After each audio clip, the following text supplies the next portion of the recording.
Here is my 6th guitar burn process. Welcome back to the channel. I started on this guitar in November of 2023 and I ended on Good Friday of 2024. So I call it the Easter guitar. I started with an angle grinder to create this little heart shape cut out on the horn.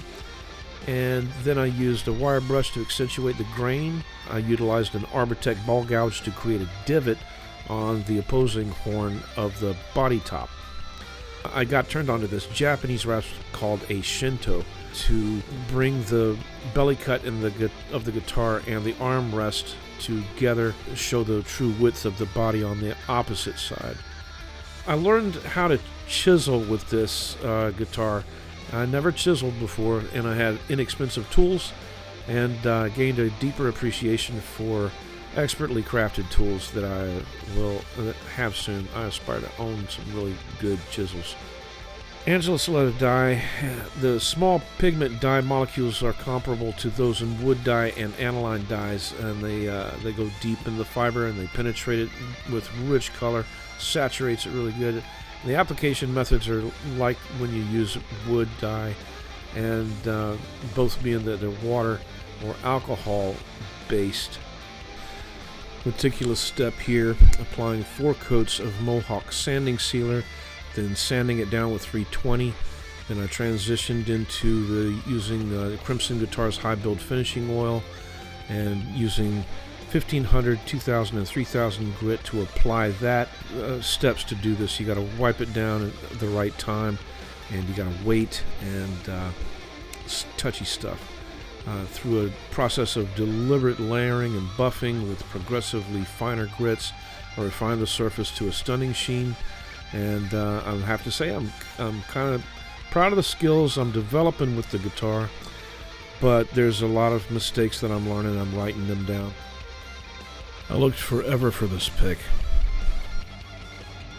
So I've got my Warmoth neck in the mail, and I'm real happy about it. Reversed headstock, exactly what I wanted. And it was handmade, and I toasted it, man. I got out the torch and gave it a nice toasty glow, and then went crazy happy with all the dye, and tried to look for the achieve that perfect look. So I'm liking the stressed look, and that's really got my eye. So I'm going to go a little bit harsher with that brush. I sanded it back with 400, and then I took that brush to it, and it wasn't giving me the result to bring out those grains. That figure is what I want. That's what I'm going for right there. I want to bring that out, and I'm starting to see it, but there's these big black clouds in my silver lining. And I want to be able to bring this ripple out. Looks nice. I hope I can do it. Now I'm going for something different. I did bring out that. That's looking better. The heel part came out really nice. I know that's going to be fine. I can work with that.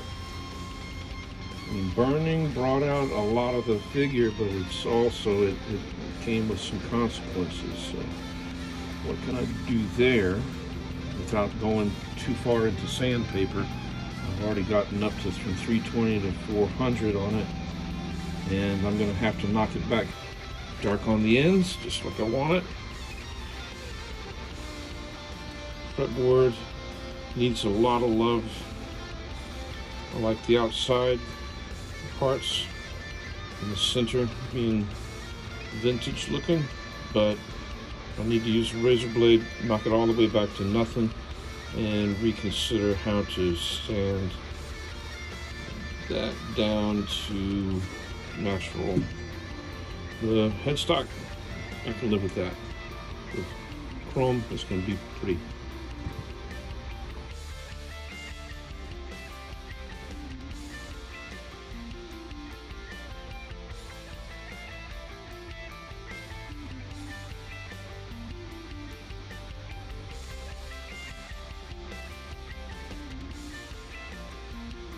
My first stain on the neck.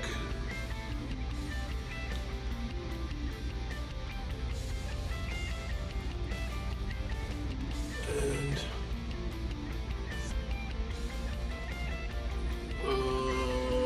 here's the headstock.